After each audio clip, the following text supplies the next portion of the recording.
오늘 우리에게 주신 하나님의 말씀은 신약성경 마태복음 4장 23절부터 25절까지의 말씀입니다.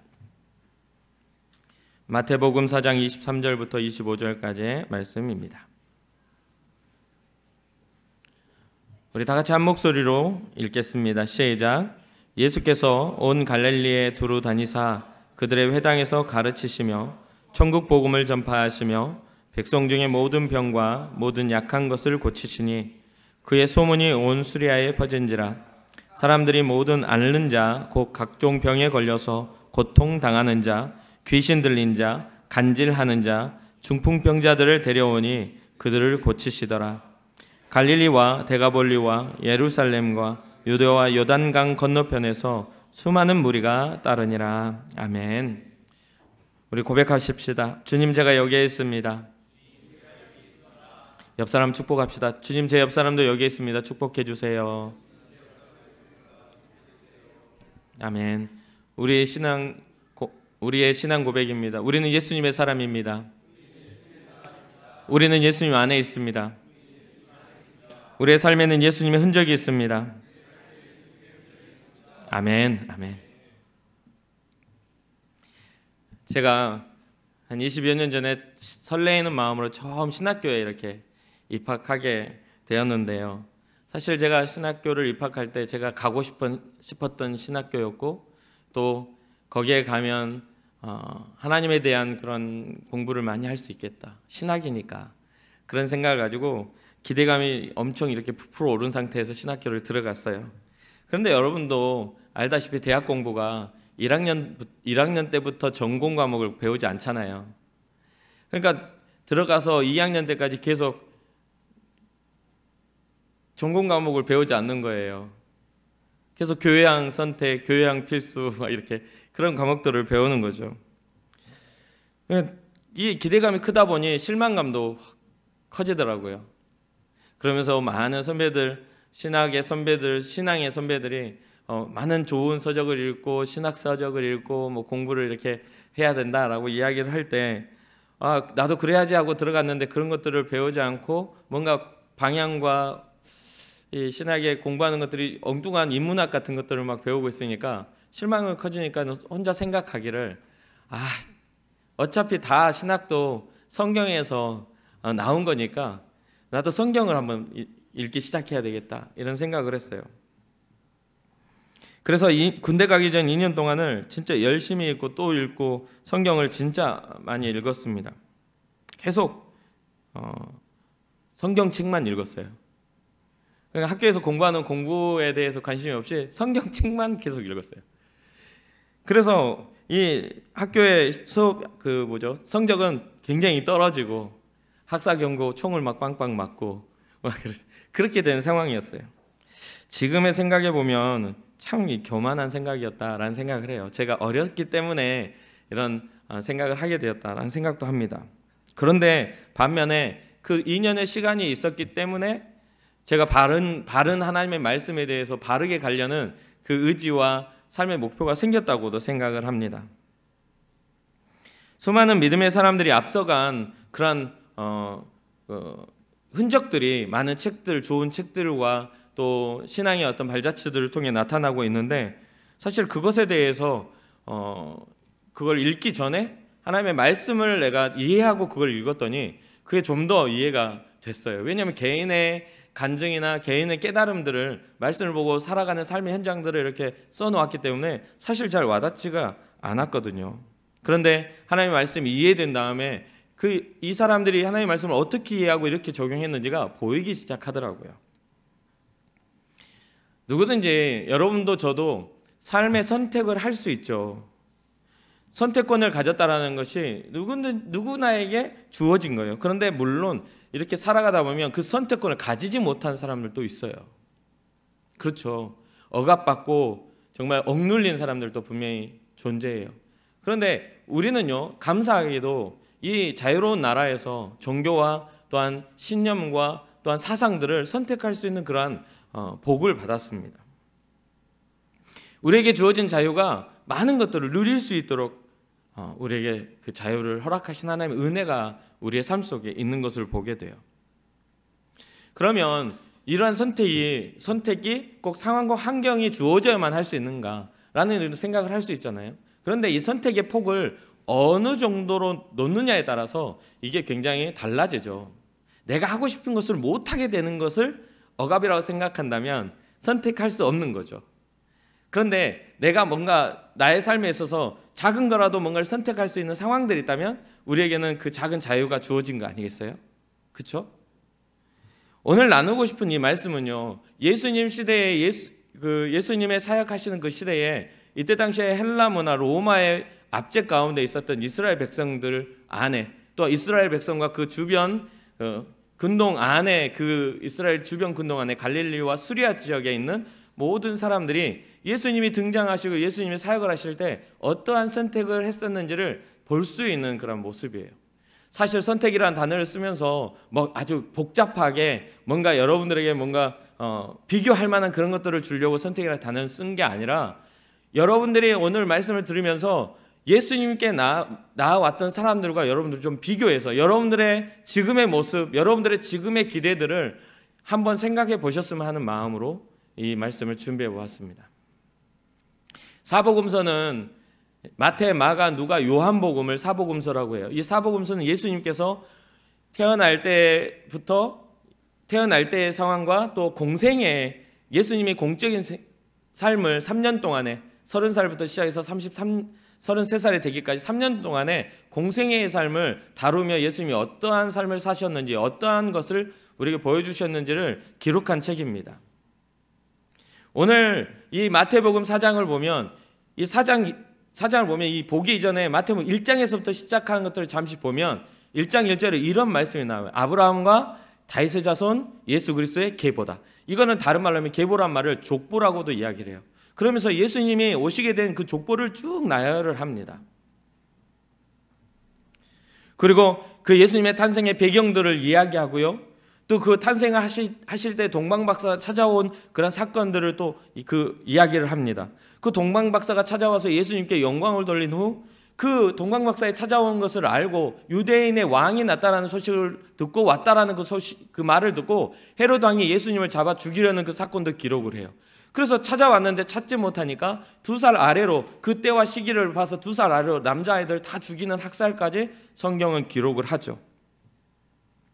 그러면서 그 이후에 시간이 훌쩍 지나 세례 요한의 등장이 나타나면서 세례 요한이 예수님의 길을 예비하는 자다라는 그러한 타이틀을 가진 그런 사람이에요. 그 예수님의 길을 예비한다는 것은 이 성경상에 보면 첩경이라는 단어를 개역 한글에서 제가 많이 읽었을 때가 개역 한글 버전이었기 때문에 이 첩경이라는 단어를 써요. 주의 첩경을 예비하는 자. 그 첩경이라는 단어는요, 지름길이라는 뜻이에요. 지름길. 뭐냐면 주님이 오셨을 때 빨리 알아볼 수 있는 그런 길을 예비하는 사람. 그래서 세례 요한이 자기의 제자들, 예수님을 보고 뭐라고 하죠? 제자들에게 세상 죄를 지고 가는 하나님의 어린 양이라 하면서 예수 그리스도가 세상 죄를 짊어지는 하나님의 어린 양 메시아임을 먼저 증거함으로 제자들이 그걸 알아보게 되죠. 그리고 세례 요한의 등장과 그가 회개하라, 천국이 가까이 왔느니라, 이런 전파를 하면서 이제 세례 요한이 회개의 복음을 전하고, 그 다음에 예수님이 오셔서 세례 요한에게 세례를 받으시고, 또한 광야로 나가 금식하신 후에 바로 오늘 본문이 나옵니다. 광야로 나가 금식하신 후에 마귀에게 시험을 받아요. 그리고 그 이후에 제자들을 부르시죠. 베드로와 안드레와 야고보와 요한을 부르시는 그런 사건이 나와요. 그리고 이 예수님이 사역을 시작하면서 어떠한 일들이 일어났는지를 이 오늘 세 구절을 통해서 예수님의 사역이 전체가 다 거의 드러났다고 보면 돼요. 이 공생애를 통해서 예수님께서 사람들에게 가르치신 게 있어요. 이 오늘 본문에 보면 두 가지가 나오는데, 하나는 가르치시는 게 있어요. 뭐를 가르치셨죠? 천국 복음을 가르치셨어요. 하나님의 나라가 있다. 왜 그게 가르쳐졌어야만 했죠? 사람들의 생각과 시선은요, 지금 살아가는 이 삶에만 머물러 있었기 때문에 그래요. 하나님이 우리를 만드셨을 때 우리의 가치가 이 세상에서 한 80년, 100년 살다가 딱 죽으면 끝나는 가치로 만든 게 아니라 이 구약시대 때부터 계속해서 하나님의 나라를 가르쳐 주시는 일들이 일어나요. 에녹을 통해서, 엘리야를 통해서 여러 가지 그 하나님의 심판과 하나님의 나라가 도래한다라는 그런 예언들을 통해서 끊임없이 하나님의 나라에 대해서 가르치셔요. 근데 사람들의 생각은 뭐죠? 한 번뿐인 인생 정말 잘 살아야 되겠다. 열심히 살아야 되겠다. 최선을 다해 살아야 되겠다. 이런 마음이 있는데 뭐가 없어요? 하나님이 없었던 거예요. 한 번뿐인 인생으로 그냥 끝나버렸어요. 그 인생을 통해 하나님의 나라를 우리가 허락받고 그 나라에서 새로운 어떤 영화로움을 가질 수 있는 시간이, 기회가 인생을 통해 있음을 알지 못했다는 거죠. 하나님의 백성으로서 살아갔을 때에 영원한 하나님의 나라가 약속됨을 사람들이 알지 못하니까 그러므로 뭐를 하게 되죠? 이제 살아가는 것에만 관심이 있으니까 죄를 범하는데 후회가 없어지는 거예요. 그래서 인류의 어떤 역사가 죄로 점철돼요. 많은 전쟁과 살해와 정말 여러 가지 어떤 일들이 인류의 역사를 장악하게 되죠. 많은 것을 가진 자가 적은 걸 가진 자를 이렇게 압제하게 되고 그들을 휘두르는 그런 일들이 역사상에 계속 일어나게 됩니다. 그런데 예수 그리스도가 이 땅에 오셔서 우리에게 보여주신 것은요, 사람의 가치가 오늘날 살아갈 때 보니까 많은 걸 가진 사람이 많은 사람을 부리게 되잖아요. 그렇잖아요. 건물을 가진 사람은 건물주가 돼서 그 세낸 사람들에게 뭔가 이렇게 할 수 있는 거잖아요. 그럼 많은 걸 가진 사람이 가지지 못한 사람을 부리게 되는 거지만 예수님이 이 땅에 오시면서 그게 완전히 달라진 거예요. 예수님이 우리에게 가진 것에 대한 것을 가르친 게 아니라 우리가 하나님의 형상임을 다시 회복하는 것을 가르치셔야 돼요. 모든 인류가, 모든 사람이 하나님의 형상으로서 만들어지고 존귀한 자임을 가르치심으로써 그 무너진 것들을 다시 세우는 사역들을 하게 되더라는 거죠. 그 첫 번째가 하나님의 나라가 있단다라는 거예요. 있단다. 이 땅만 바라보고 이 세상만 바라보고 살아가는 너희야 하나님의 나라가 있단다. 그러니 뭐 하라고요? 회개하라. 죄악 가운데 또한 세상 가운데 살아가는 그런 모든 것에서 돌이켜 하나님의 백성으로서의 삶을 회복하라 라는 것을 말씀을 하셨어요. 예수님께서 이 땅에 오신 가장 큰 이유이기도 하죠. 예수님이 이 땅에 오셔서 우리에게 회복하시고자 했던 것, 십자가를 지심으로 죄를 사하심으로 회복하시고자 했던 것이 바로 이 복음이에요. 하나님의 나라의 백성으로서의 회복입니다. 그리고 두 번째는 뭐냐면요, 가르치셨죠. 두 번째는 고치셨어요. 첫 번째는 복음을 가르치셨는데 두 번째는요, 전혀 복음과 상관없을 것 같은 고치는, 병든 자들을 고치시는 그런 사역을 해요. 모든 병과 모든 약한 것을 고치셨다. 오늘 본문에 보면 그의 소문이 온 수리아에 퍼진지라 사람들이 모든 앓는 자, 곧 각종 병에 걸려 고통당하는 자, 귀신 들린 자, 간질하는 자, 중풍병자들을 데려오니 그들을 고치시더라. 이 말씀이 이렇게 돼요. 그래서 모든 사람들을 고치시게 되죠. 그래서 이게 천국 복음을 전하시고 사람들을 고치기 시작했는데 놀라운 건 뭐냐면 여기에서 소문이 퍼지기 시작한 겁니다. 소문이 퍼졌어요. 아, 예수란 사람이, 예수란 인물이 저기 갈릴리 지역에서 있는데 그 사람을 만나면, 만나기 전에는 그 사람일 뿐이잖아요. 그 선지자 같은 그 사람을 만나면 아주 병들이 고쳐진다 하더라. 고칠 수 없는 그런 정말 병 가운데 고통당하는 사람들이 그를 만나기만 하면 병이 고쳐지고 삶이 해방되는 일들이 나타난다 하더라 라고 하면서 수리아와 온 지역에 소문이 퍼지게 됩니다. 그러면서 그 소문을 들은 사람들이 예수님께로 몰려오게 되죠. 제가 이제 성경을 아까 많이 읽었다라는 말씀을 드렸잖아요. 근데 제가 이 성경을 많이 읽다가 이 본문 가운데 이게 사복음서를 읽다가 가장 제가 마음에 와닿는 그런 말이 있었어요. 이게 뭐냐면 개역 한글에는 뭐라고 쓰여 있냐면 허다한 무리라고 쓰여져 있어요. 허다한 무리들이 예수의 소문이 있는 곳에 허다한 무리들이 쫓더라. 이런 식으로 허다한 무리로 되어 있어요. 오늘 본문에는 수많은 무리라고 이렇게 되어 있는데 허다한 무리라고 이렇게 되어 있어요. 이 말에 딱 꽂혀서 뭐냐면 우리가 예수의 소문, 오늘날 교회가 예수의 소문만 온전히 일어난다면 이곳을 통하여 바른 천국 복음이 선포되어지고 우리가 좀 오늘날 여러분 고치지 못할 병들이 많이 없기 때문에 우리가 나는 병들지 않았는데 하지만 사실 오늘날처럼 고치지 못할 병이 많은 시대도 없어요. 오늘날처럼 병명도 많아지는 세대가 또 없어요. 뭐냐면 이제는 정신적인 것들도 다 질병들로 분류가 돼서 많은 병들이 오늘날 현대인의 병들이 엄청 많아졌어요. 그렇죠? 그래서 여러분도 알다시피 우울증이나 정신질환에 대해서는 거의 고칠 방법이 별로 없어요. 근데 오늘 말씀에 보면 어떤 사람들이 이렇게 고쳐지죠? 병에 걸려서, 각종 병에 걸려서 고통당하는 자. 각종 병이라는 게 육신의 병일 수도 있지만 이 다음에 보면 귀신 들린 자, 또 간질에 걸린 간질병에 간질하는 자, 또 오늘날에도 중풍병자도 잘 고치기가 어려워요. 이후에 예수님의 사역을 보면 더 많은 질병들이 고쳐지게 됩니다. 그리고 주님을 찾아오는 많은 사람들을 주님이 고쳐주시죠. 이런 사역을 통해 수많은 사람이 따르게 돼요. 그런데 계속해서 이 말씀을 마태복음 읽어가다 보면요, 이 따르는 무리들이 다 예수님을 좋게 보질 않아요. 분명히 기적의 현장에 와 있어요. 분명히 천국 복음이 선포되어지는 현장에 와 있는데 예수님이 전하는 복음을 다 호의롭게 받아들이지 않아요. 어떤 사람들은요, 예수님께서 병자를 치유하는 것을 걸고 넘어져서 딴지를 거는 사람도 생겨납니다. 어떤 사람은요, 안식일에 어떤 일을 하면 안 되는 안식일에 병든 자를 데려와가지고 고치나 안 고치나 그거를 지켜보기도 해요.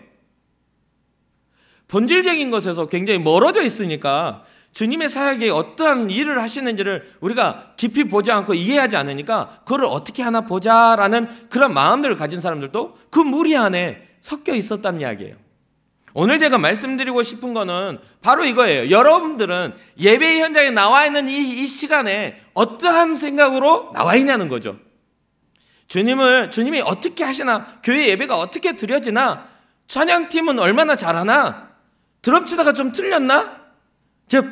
박자 삑살이 났다. 그러면 혼자 알아요? 여러분들이 생각하기 전에 치는 드러머가 더 먼저 알아. 그래서 혼자서 웃고 있어. 그런 거 다. 그런데 그런 것에 관심이 있나요?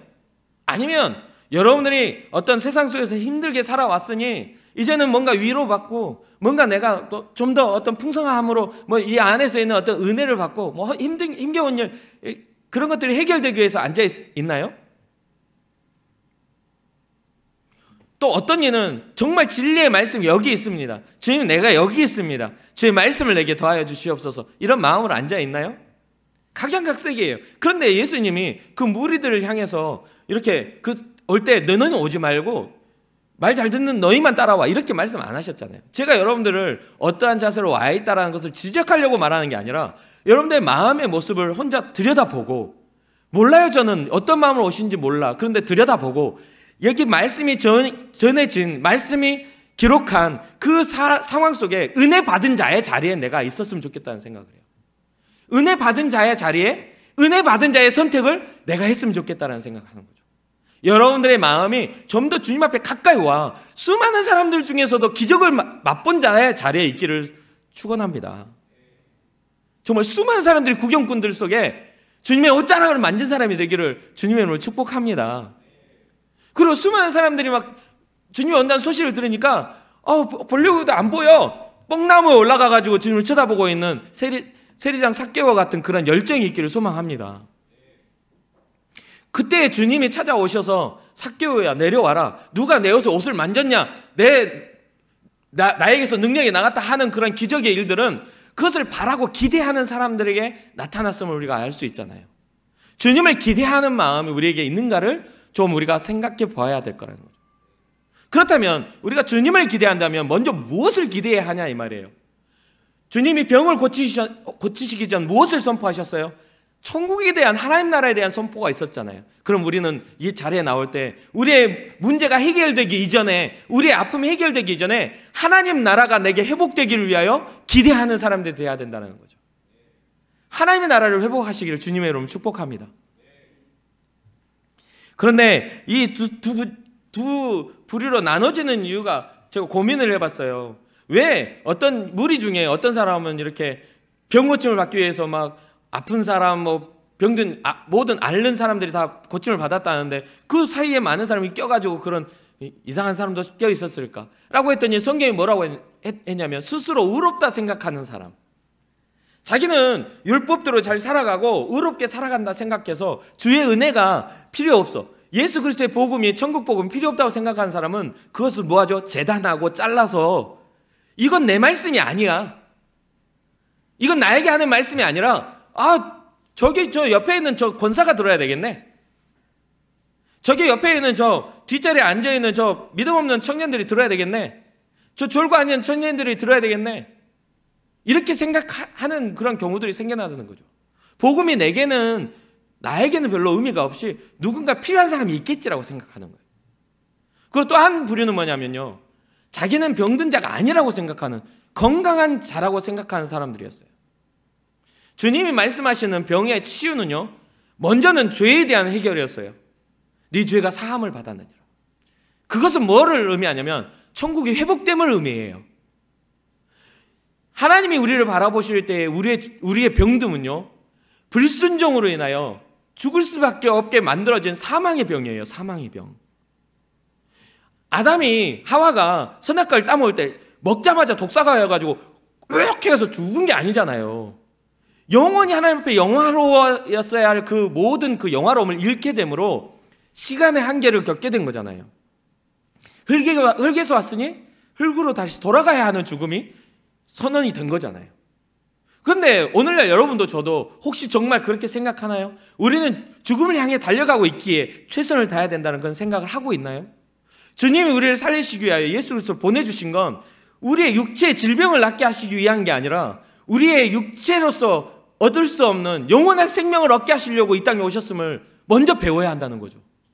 그걸 먼저 배운 후 우리의 삶이 하나님의 사람다운 삶을 살아가기 위한 그 형상을 회복해 하시는 우리의 육체의 질병과 연약함과 모든 것들을 다시 살리시는 은혜도 경험할 수 있게 된다는 거예요. 그러니까 육체의 질병이 먼저가 아니라 우리의 영적 질병이, 죽을 수밖에 없는 영적 사망이 생명으로 옮겨지는 것부터 우리가 회복되어져야 된다는 거예요. 그게 바로 하나님을 향한 신앙의 회복입니다. 회개하라. 천국이 가까이 왔지 않느냐? 그 주님의 말씀에 우리가 반응하는 것이죠. 이때 당시에 보면 지금은 극복이 되었지만 불치병이었던 나병, 한센병이죠. 다른 말로는 문둥병이라고도 해요. 그러나 예수님을 문둥병자가 그때 당시엔 불치병이에요. 이게 극복된 지도 얼마 되지 않아요. 근데 이 병이 극복될 수 없었기 때문에 이들은 부정한 자들이야. 정상적인 사람을 만나면 안 돼. 자기네들이 거주할 그런 독립된 어떤 구별된 공간에서 벗어나면 돌에 맞아 죽게 돼 있어요.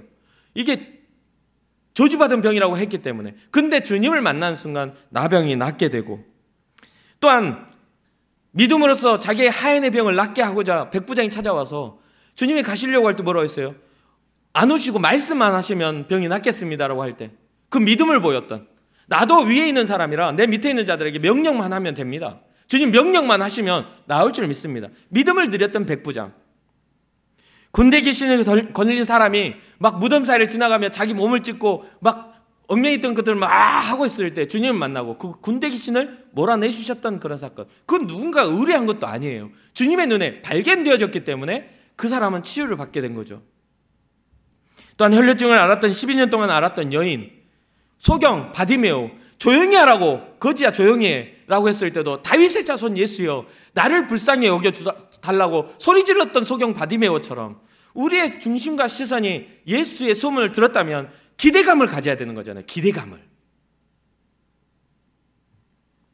어떤 사람은요, 친구들이 지붕을 뚫고 내려놨어. 중풍병에 걸린 자기 친구들이 와가지고 사람들 보니까 집에 들어갈 수가 없으니까 지붕에 올라가서 지붕을 뚫어가지고 밑으로 내렸어. 그 친구들의 믿음을 보며 그 병자를 고쳐주셨던 그 예수님의 모습을 볼 수 있어요.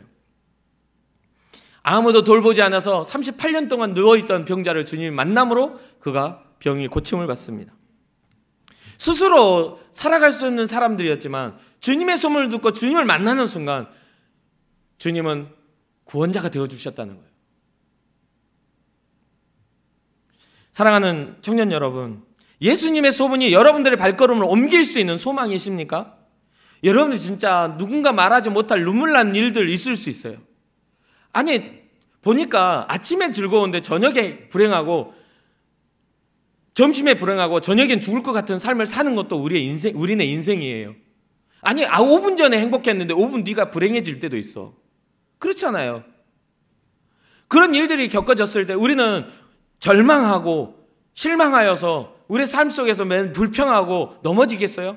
우리를 일으키시려고 자기 아들도 아낌없이 보내신 예수 그리스도의 복음을 안다면 우리는 그러한 절망과 싸워 이겨야 된단 말이죠.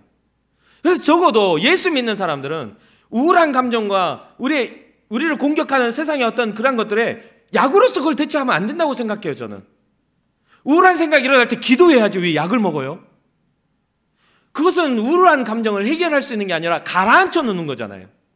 그런데 최고의 카운셀러 되시는 하나님 앞에 우리가 엎드려 기도하면 주님은 분명히 우리의 그러한 음성에 귀 기울여 주시고 치료해 주실 거라고 저는 확신해요. 저도 그러한 일들을 겪고 여기까지 왔기 때문에. 여러분만이 아니라 저도 고등학교 시절에는 비전 없고 삶이 불행하다 생각하고 자살을 시도해 본 적도 있어요.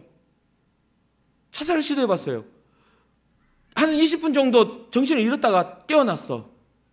그런 일들이 있었어요. 그리고 내 마음의 죄책감과 내 마음에 들어오는 목회자 자녀로서 살아오면서 정말 바른 걸 배우고 말씀을 배웠는데 그렇게 살지 못한 내 스스로가 너무 죄책감이 시달려가지고 내가 지은 죄들을 막 써가지고 막 불에 태워보기도 하고 혼자 막 밤새워 이불 뒤집어서 울어보기도 해도 그 죄가 해결되지 않는 것을 봤어요. 학교에서 집에 돌아올 때 교회에 와가지고 뒷자리에 앉아 그 작은 교회 뒷자리에 의자에 앉아서 소리 지르며 하나님 앞에 회개하여도 내 마음속에 있는 더러운 것과 내 마음속에 있는 잘못된 기준이 세워지지 않는 복음의 기준이 세워지지 않는 내 마음은 언제나 악한 것들을 생각하더라는 거죠. 내 인간성과 기질은 끝없이 악한 일들을 계획하더라는 거예요. 할 수가 없었어요. 계속해서 절망하고 계속해서 우울하고 계속해서 눈물이 났어요. 그런데 어느 날 찾아오셔서 주님 내게 말씀하시는 거죠. 사랑한다고. 정말 저는 다른 거 없이 그 말 한마디에 모든 게 무너졌어요. 그러면서 제가 새벽 4시까지 가면서 제가 했던 고백이 있어요. 다시는 의심하지 않을게요, 주님. 다시는 주님의 사랑 의심하지 않겠습니다. 나를 사랑하신다 하셨사오니 내 삶이 끝날 때까지 내 한쪽의 심장에는 주님이 새겨져 있겠습니다. 다시는 의심하지 않을게요.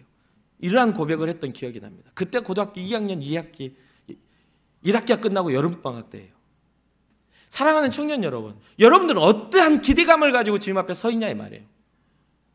허다한 무리들이 수많은 사람들이 주님 앞에 나와요. 그들은 자기의 아픈 다리를 끌고 나오고 자기의 어떤 병들을 가지고 나와요. 자기가 주님이 필요하다고 생각하고 나와요. 그런데 우리는 주님 앞에 나올 때 주님이 필요하다고 생각하지 못할 때가 많잖아요. 나에겐 주님이 필요하다고. 나에겐 주님이 필요합니다. 이런 고백이 우리 가운데 있어야 되지 않겠습니까? 주님 앞에 나와 간절함으로 주를 바라보고 주님께 자신의 이야기를 할 용기가 우리 가운데 일어나야 돼요. 내 이야기를 주님 앞에 해드릴 용기가 필요해요. 용기가 필요해요. 우리는 다 죄인이거든요. 우리는 다 연약하거든요. 누군가 정말 많은 걸 가지고 있다고 행복할 것 같아요? 아니요. 그 많은 것으로 영혼을 살 수가 없어요. 우리의 영혼의 무게는 세상 이 전부를 판다 할지라도 살 수 있는 무게가 아니야. 여러분들은 하나님의 형상이에요. 하나님의 형상을 어떻게 땅덩어리로 사요? 하나님의 형상을 어떻게 돈으로 사냐 이 말이에요. 하나님의 사랑으로밖에는 살 수 없다고 성경은 기록하고 있다는 거예요. 여러분들은 하나님의 형상이에요.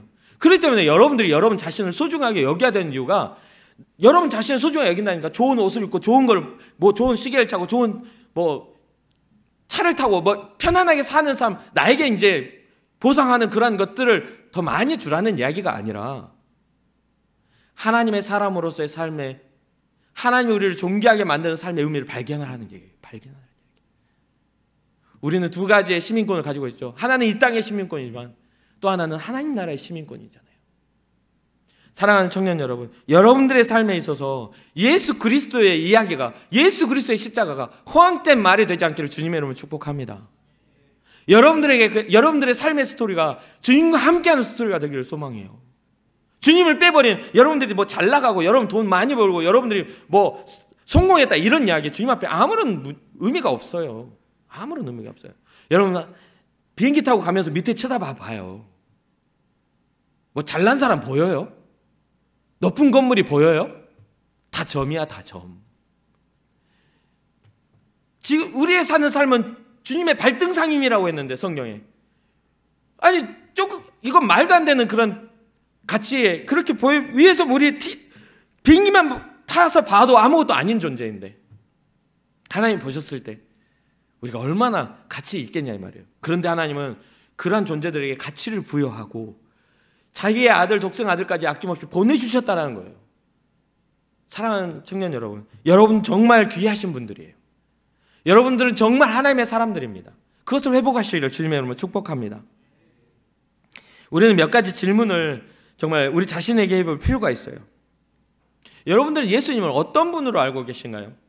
첫 번째는 예수님을 어떤 분으로 알고 계세요?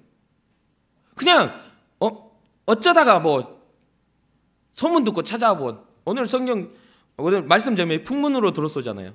뭔가 재밌게 해보려고 했는데 재미가 하나도 없더라고 말씀 준비하는데. 어쩌다가 부모님이 기독교인이어가지고 기독교인이 된 경우가 어쩌다가 뭐 남자친구가 기독교인이거나 여자친구가 기독교인이어서 따라와 버린 경우 그렇죠? 또 어쩌다가 교회에 한번 들어와 봤는데 그냥 새가족한테 붙잡혀가지고 새가족 교육받고 그냥 주저앉은 경우도 있을 거 아니에요.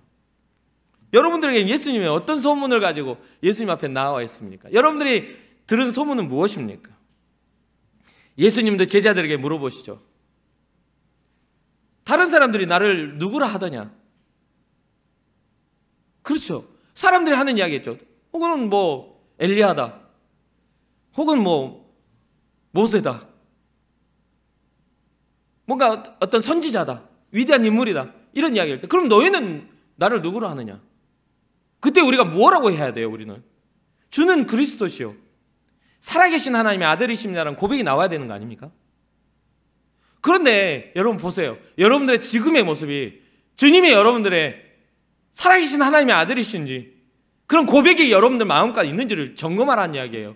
그냥 구경꾼으로 수많은 사람들 중에 틈에 섞여가지고 보고 있는 구경꾼이 되지 말고 예수님의 십자가 앞에 못 박으라고 손가락질하며 돌 던지고 있는 사람들이 되고 있지 말고 예수님이 있는 자리인데도 불구하고 그렇게 예수님을 핍박하는 자의 자리에 있지 말고 주는 그리스도시요 살아계신 하나님의 아들이십니다라는 믿음의 고백을 하는 여러분과 제가 되기를 주님의 이름으로 축복합니다. 또 하나의 질문은요. 예수님의 십자가를 내가 짊어지고 있는가에 대한 질문이에요. 내가 적어도 주는 그리스도시요 살아계신 하나님의 아들이십니다라는 그런 고백을 했다면 그러한 어떤 주인된 고백을 했다면 주님을 주인으로 삼았다면 내가 주님의 십자가를 나도 같이 짊어지고 있는가? 힘겹고 어려운 길이라도 주님을 향한 그 길을 향해 내가 나아가고 있는가? 그런 믿음이 우리 가운데 있어야 돼요. 이게 내가 십자가를 짊어지면 외부의 이야기는 아무런 문제가 안 돼요. 세상에서 하는 이야기는 문제가 안 돼요. 그래서 여기에 더불어 질문하는 건 뭐냐면 여러분들은 세상에서의 소문과 교회 안에 들어와서 그리스도인으로서의 교회를 바라본 그 진실에서 어떤 걸 발견하십니까? 세상에서 말하는 것처럼 교회가 더럽고 타락한 곳처럼 보입니까? 이곳이 정말 하나님을 믿는 우리가 악한 일을 행하며 살아가고 있는 것입니까? 아니요, 제가 보기에는 그렇지 않아요. 온전히 믿지 못한 우리가 세상 가운데 폐악한 짓을 할지라도 교회가 거짓됨이 되는 것은요, 교회가 건물이 아니잖아요. 그것을 구성하는 한 사람의 모습을 통해 교회가 세워지는 건데 그 한 사람의 모습이 타락하지 않는다면 교회는 바르게 세워질 수밖에 없어요. 왜냐? 우리 중심에는 예수 그리스도가 있기 때문이죠. 우리를 향하신 예수 그리스도 하나님의 사랑을 알고 있기 때문에 우리는 넘어질 수가 없어요. 그게 변질되는 순간 교회는 건물적 요소도 그룹적인 그런 모임의 요소도 변질되고 마는 거예요. 하나님 나라의 백성으로서 여러분 그 마음 예수 그리스도의 중심을 아는 신앙을 가진 믿음의 사람들 여기를 주님의 이름으로 축복합니다. 사랑하는 청년 여러분, 지금 우리는요 수많은 사람들 사이에 껴 있어요. 교회 안에서도 껴 있고요, 교회 밖에서도 껴 있어요. 여러분 정말 제가 말씀드리는데 여러분 노래방 가서 노래 부르는 거랑 찬양 부르는 거랑 한번 비교해봐도 여러분 자세가 나와요. 안 그래요? 노래방 가가지고 노래방 마이크 들었는데 지금처럼 부르는 사람은 같이 안 가. 그 사람 혼자 놀아야 돼. 그쵸? 같이 찬양하면 합시다 하는데 감동도 없고 뭣도 없어. 박수 치자고 그래도 그 사람하고는 혼자 가서 불러야지 다른 사람 같이 가기가 어려워. 근데 대부분의 사람들이 노래방 가서 부를 때, 저희 가족도 내가 최근 들어 타락 한번 해봤는데 우리 애들이 잘 부르더라고요. 저는 부를 노래가 없어가지고 그냥 구경만 했습니다만, 요즘에는 다 랩이 돼요. 막 욕도 나오고 막 하는데 그 부분은 삐 해가지고 막 하더라고. 아무튼 그 적극적인 건 달라요. 그러면서 제가 하는 말이 있어요. 제 자녀들한테도, 하나님 앞에서도 이렇게 열정적이라고. 여러분 한번 생각을 해보세요. 회사 회식 자리에 갔는데 여러분들 바라보는 직장 상사가 노래 한 곡 불러봐 그러는데, 아, 노래 한 곡 불러보겠습니다 이렇게 서가지고 발라드 부르면 그날 아웃이죠. 그렇잖아요. 그럼 뭐예요? 넥타이 풀어서 머리에 묶고 이럴 거 아닙니까? 그거 부끄러워합니까? 부끄러울 수는 있어요. 그런데 그것을 후회하진 않죠. 근데 왜 여러분들의 찬양은 그런가요? 하나님이 여러분을 살리셨다는 생명인데 여러분의 찬양에는 영혼이 없어요. 물론 다가 아니죠. 지금 말하고 있는 건 영혼 없는 사람들만 들으세요. 난 열심히 했는데 또 막 상처받아가지고 난 열심히 했는데 이렇게 생각할 분이 생길까 봐 염려가 되네요. 영혼을 담으란 이야기예요. 그래서 제가 찬양 인도를 하는데요, 막 들어요. 제가 전에 한번 말했죠. 계속 듣고 또 듣고 또 듣고 하니까 우리 큰아들이 이제 고등부에서 드럼을 막 치는데, 그때 당시에는 많이 안 들었어. 맨날 노래 막 랩 듣고 막 고등 래퍼 나오면 그거 막 듣고 막 해가지고 막 집에서 막 샤워할 때 막 래퍼 노래 나오고 막 이랬는데 요즘엔 찬양을 열심히 듣더라고요. 근데 그 아들이 하는 말이 있어요. 아빠, 맨날 하는 찬양인데 뭘 그렇게 오랫동안 듣냐고 나한테 그래요. 계속 듣고 집에 들어가서, 제가 컴퓨터를 집에 들어가면 거의 안 하는데 음악을 들으려고 켜놓고 몇 시간을 그 찬양만 계속 똑같이 들었어. 계속 불렀어. 흥얼흥얼 계속 하니까, 아니 계속 그거 아는 찬양인데 왜 그렇게 부르냐고 했을 때 제가 한 말 있어요. 뭐냐? 맞아, 아는 찬양이지. 근데 이 찬양에 내 진짜 중심을 하나님 앞에 담을 수가 없어서 또 부르고 또 부르고 또 불러서 내가 하나님을 향해 내 중심을 담으려고 그래 라고 이야기를 했어요. 사랑하는 청년 여러분, 예수님 앞에 나왔다면 그분 곁에서 주님 앞에서 무슨 일이 일어나는지를 목격하는 목격자 되기를 주님의 이름으로 축원합니다. 교회에 와서 구경꾼으로 어떻게 하나 보자, 앞에서 뭐 어떻게 잘 찬양인도 잘하나, 기도는 잘하나, 목사님 설교는 잘하나 보자, 이런 구경꾼으로 오지 마세요. 그러면 여러분 평생 예배를 드려도 주님을 만날 수가 없어요. 주님의 가까이 곁에 서시기를 바랍니다. 무슨 일이 일어나고 있는지 주님의 가까이 껴서, 주님 내게도 기대감이 있게 하여 주옵소서. 내게도 나의 병든 마음과 내 상한 심령이 회복되는 일들이 일어나게 하여 주옵소서. 그런 기대감을 갖는 그런 은혜가 있기를 원합니다. 마지막으로, 왜 예수님이 그리스도이신지, 우리의 구원자이신지, 왜 예수님이 우리의 생명이신지, 왜 우리가 예수님을 따라가야 하는지, 그것을 깨닫는 여러분과 제가 되기를 주님의 이름으로 축원합니다. 예수님의 이름에는요 능력이 있어요. 어둠의 역사가 물러가고 병든 자가 치유되고 가난한 자들에게 복음이 증거되며 소외당하고 헐벗은 자들에게 복음이, 하나님의 나라가 있으면 선포되어집니다. 여러분들의 삶에 있어서, 지금의 상황과 상관없이 여러분의 인생에 있어서 예수 그리스도의 복음이 여러분들을 살리시는 은혜가 있기를 주님의 이름으로 축원합니다. 그리고 그 수많은 무리 중에 주님의 곁에 서 있는 믿음의 사람들 되기를 주님의 이름으로 축복합니다.